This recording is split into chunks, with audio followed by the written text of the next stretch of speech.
naturaleza del ser humano es compleja, muy compleja. Si el ser humano individualmente es complejo, nadie lo entiende, es muy complicado entenderlo, ¿cómo serán las relaciones humanas? Todavía más complejas. Como las relaciones humanas son tan complejas, la sociedad moderna se inventó algo, una ciencia para entender el comportamiento humano. ¿Cómo se llama? La psicología. Así somos de complejos. Y esa complejidad del ser humano hace que las relaciones humanas sean conflictivas, hayan conflictos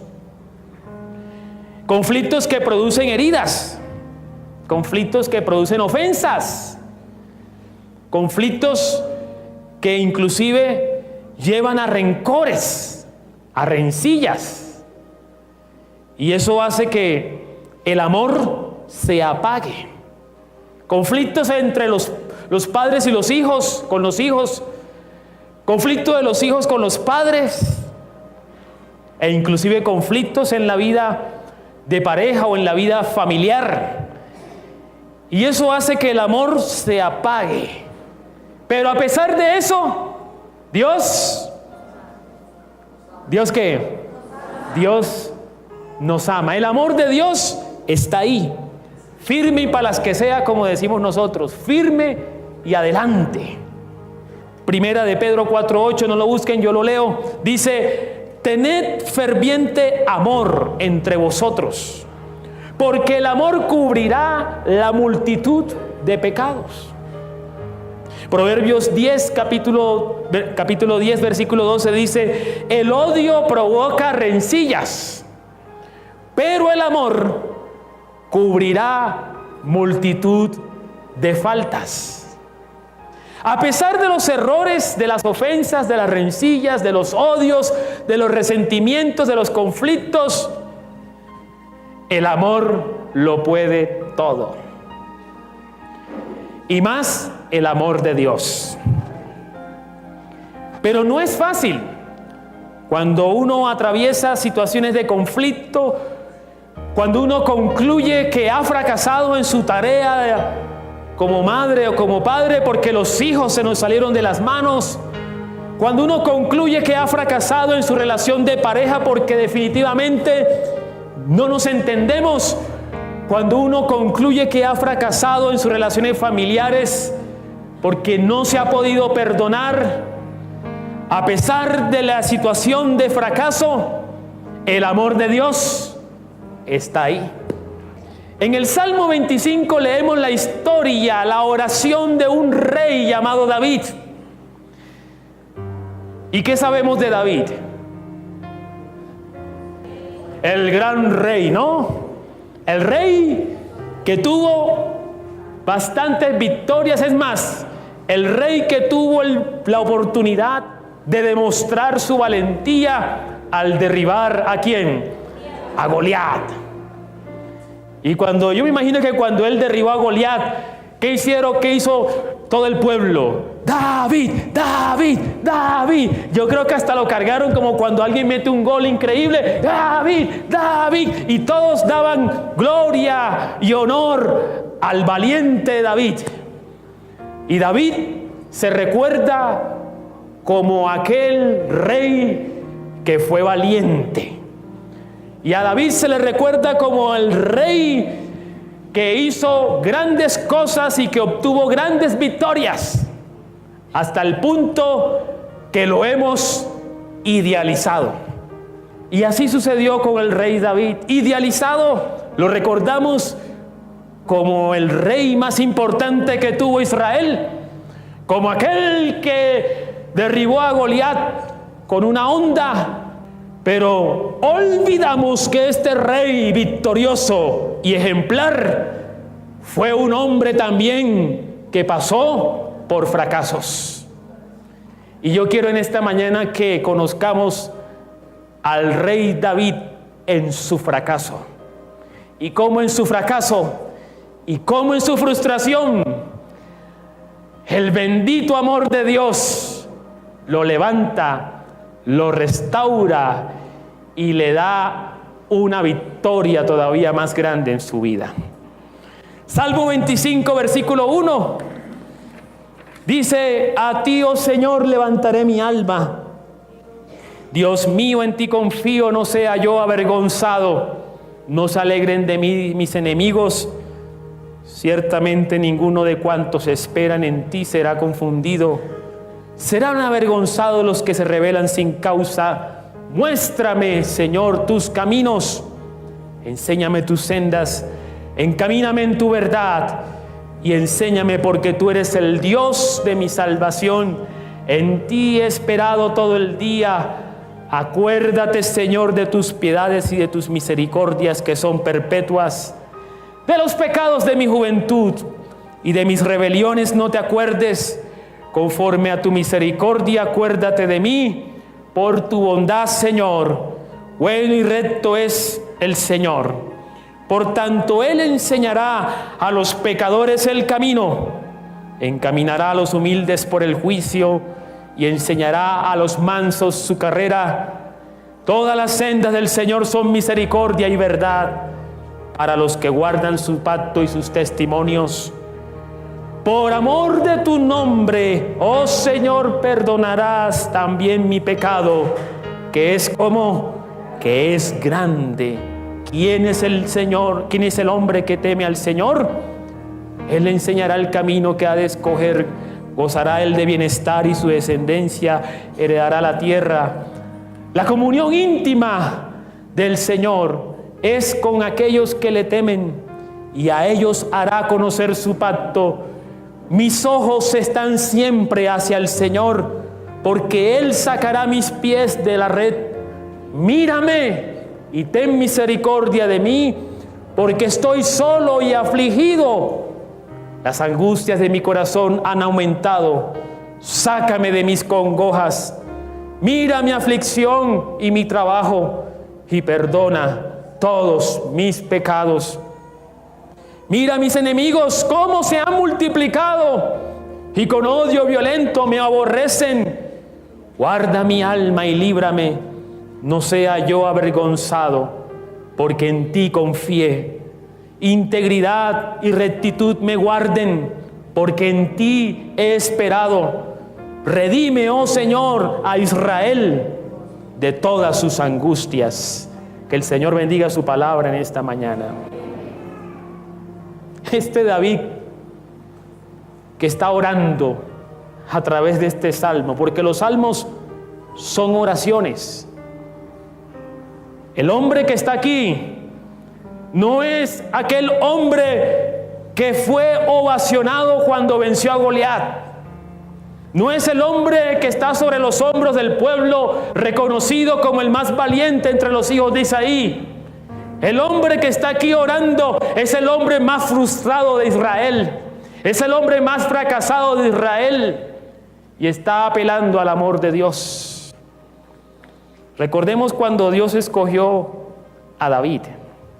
Por allá en el primer libro de Samuel, capítulo 16, el Señor envía al profeta Samuel para que unja al nuevo rey de Israel. Ya Saúl estaba descartado y ya Dios había encomendado la tarea de buscar el reemplazo. Así que cuando Samuel se fue a la ciudad de Belén, una ciudad de pastores, encontró allá una familia, la familia de Isaí. Y este Isaí tenía muchos hijos. De hecho, tenía un hijo llamado Eliab. Era atractivo, tenía cuerpo de rey, forma de rey, porque siempre buscaban una persona bien fuerte, porque recordar que el rey era el comandante del ejército y tenía que dar ejemplo. Cuando Samuel se acercó a Eliab y lo iba a ungir, el Señor le dijo: Samuel, no mires la apariencia. Versículo 7, primer libro de Samuel, capítulo 16. No mires la apariencia ni lo grande de su estatura, porque yo lo desecho. Porque el Señor no mira al hombre, sino que Él mira el corazón. Él mira lo que está dentro. Y con base en ese criterio no encontró entre los hijos de Isaí a una persona con un corazón diferente, hasta que preguntó y dijo: bueno, Isaí, ¿y es que tú no tienes otro hijo por allí? Y Isaí estaba ya anciano y dijo: sí, yo recuerdo, sí, el menor, el del último impulso, sí, está por allá atrás, por allá, en el redil, está pastoreando, está con las ovejas. Samuel entonces lo buscó, y cuando vio a David, el Señor le dijo: marque lo que ese es, porque el Señor, ¿qué? ¿Vio? ¿Qué cosa? ¿Y qué había en el corazón de David? Había algo de lo que estamos hablando. Había amor a Dios. Y eso no se consigue a la vuelta de la esquina. Por eso la elección de David como rey es una elección basada en el amor. Pero Dios escogió al menor de todos, porque la elección que Dios hace, lo hace porque Él te ama y me ama. Él nos ama. No es porque seamos bonitos, aunque eso es verdad, pero no es solamente por eso.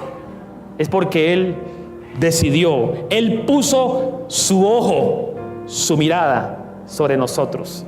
Así que lo primero que hay que entender es que este hombre que ora en el Salmo 25 es un hombre escogido por Dios, y escogido porque Dios le amó, como tú y yo somos escogidos por Dios porque Él nos ama.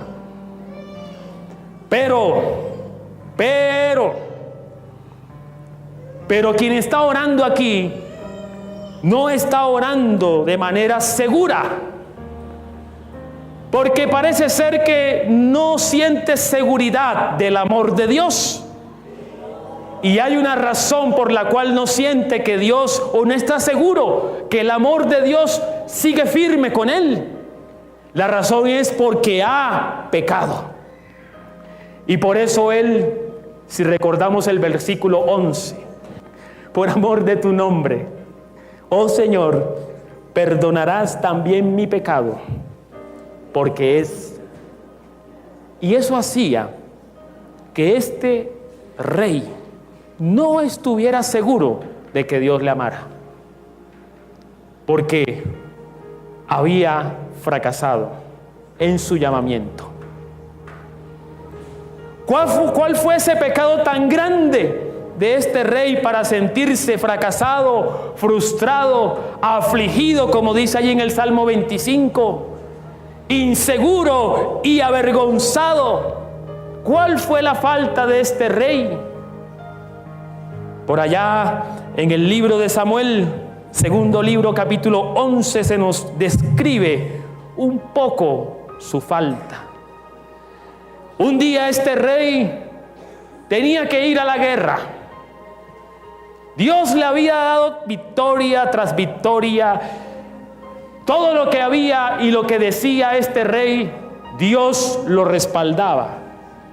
Si usted fuera rey o fuera reina, ¿cuáles serían sus preocupaciones? A ver, primero, mis preocupaciones como rey sería, bueno, tengo que fortalecer el ejército, porque en cualquier momento nos van a invadir y yo quiero siempre tener la victoria.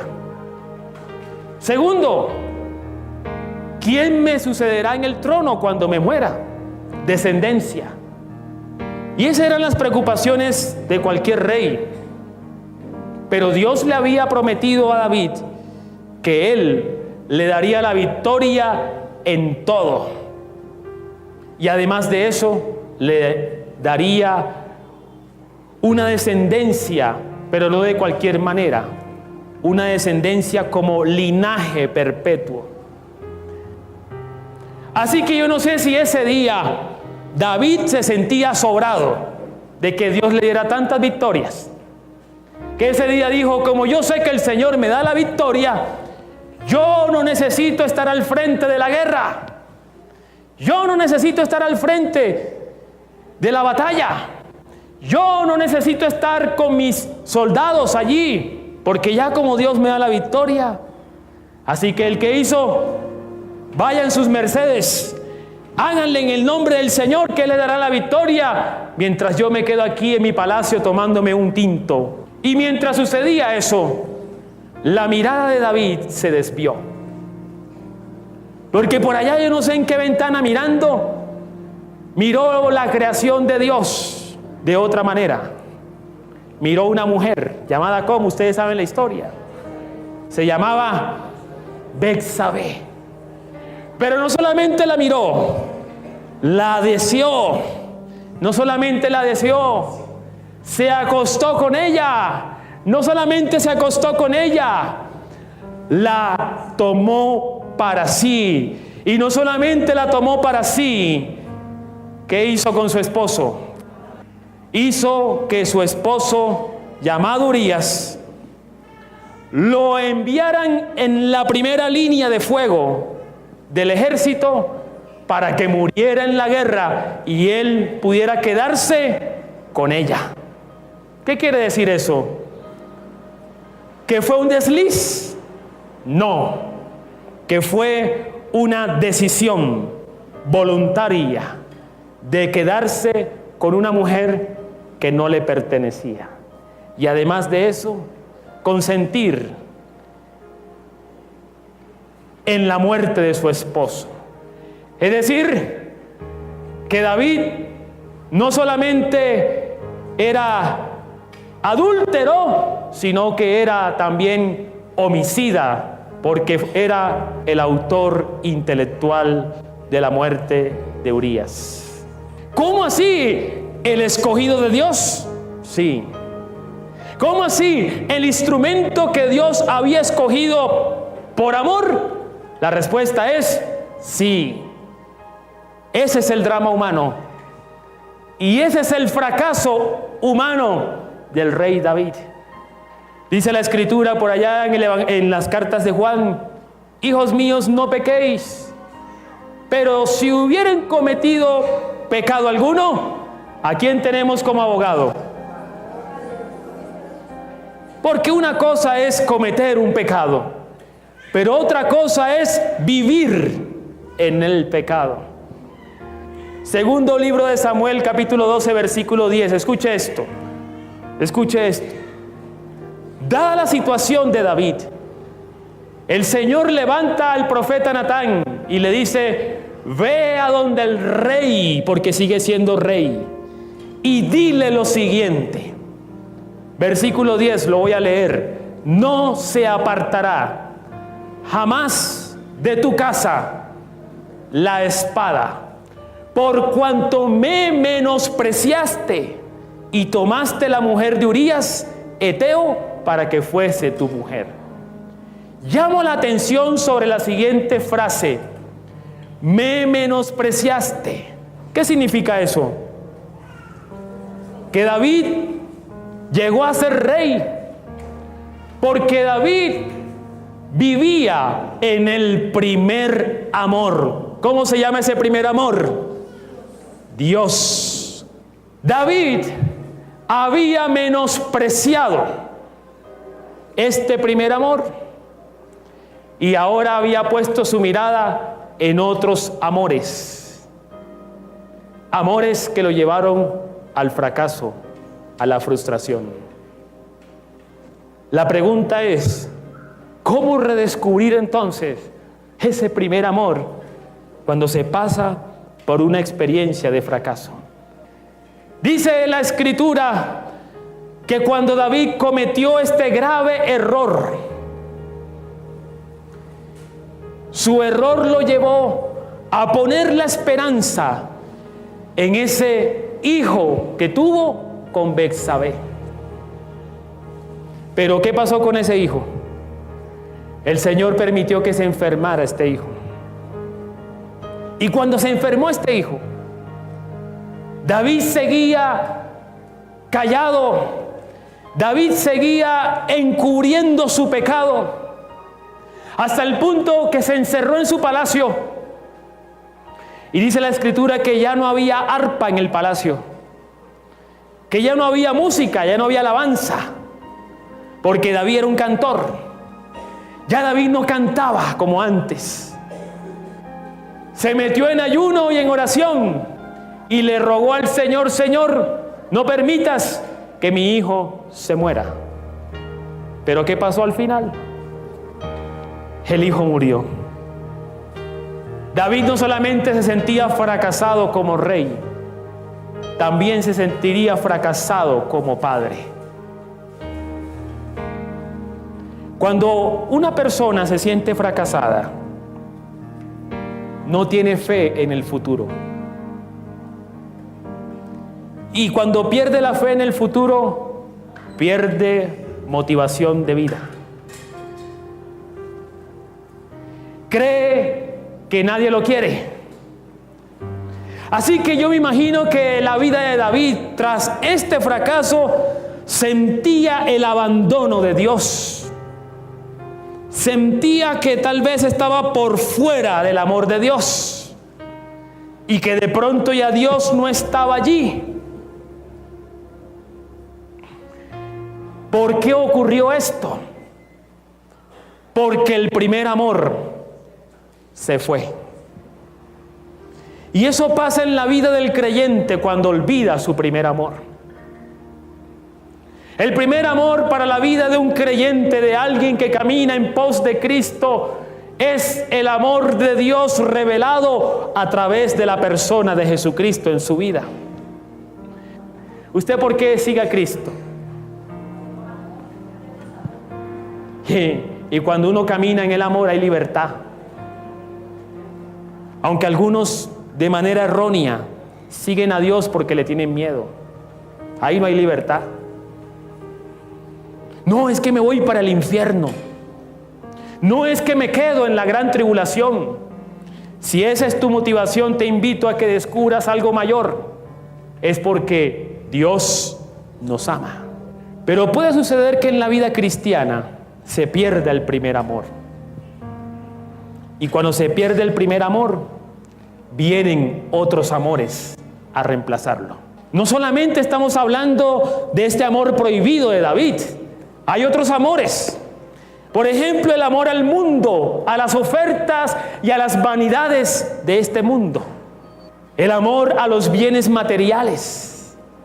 Creer que la vida solo tiene sentido si tengo bienes materiales. El amor, estos amores son vanos. Y obviamente, en el caso de David, el amor a una mujer que no le pertenece. Con esto entonces consideramos que en la vida de David, o el fracaso de la vida de David, en principio se debió a la ausencia, a la falta o al descuido de este primer amor. Por eso, cuando leemos el versículo 11, que se nos dice: porque mi pecado es grande, ¿entendemos la grandeza de ese pecado? ¿De quien está aquí orando? No fue cualquier cosa. Pero la historia no queda ahí. ¿Cómo es que David entonces, pasando por este fracaso como rey, como padre, cómo es que este David se levanta? ¿Cuál fue la diferencia entre David y Saúl? ¿Los dos cometieron errores? Sí. Pero hubo una diferencia. ¿Los dos trataron de encubrir su pecado? Sí. Tanto Saúl como David. Pero había una diferencia entre ellos dos. Y es que David, como quiera que sea, en el fondo, tenía el primer amor. Así que fue este primer amor lo que al final lo llevó a reconocer su pecado, a arrepentirse de su pecado y a apelar a la misericordia de Dios. Porque cualquiera que está sellado por el amor de Dios, pase lo que pase, el amor nunca dejará de ser, dice la carta a los Corintios. El amor permanece.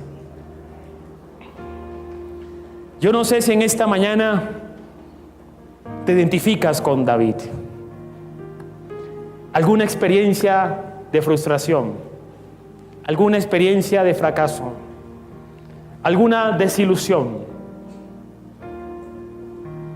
¿Alguna carga emocional que no te permite ver las promesas de Dios? ¿Algún desánimo crónico? Cualquiera que sea, creo que la palabra nos invita a volver a ese primer amor. Porque el amor es el que puede cubrir los errores, la multitud de faltas. David reconoció su pecado y pidió perdón. Por eso dijo: por amor de tu nombre, perdonarás también mi pecado, que es grande.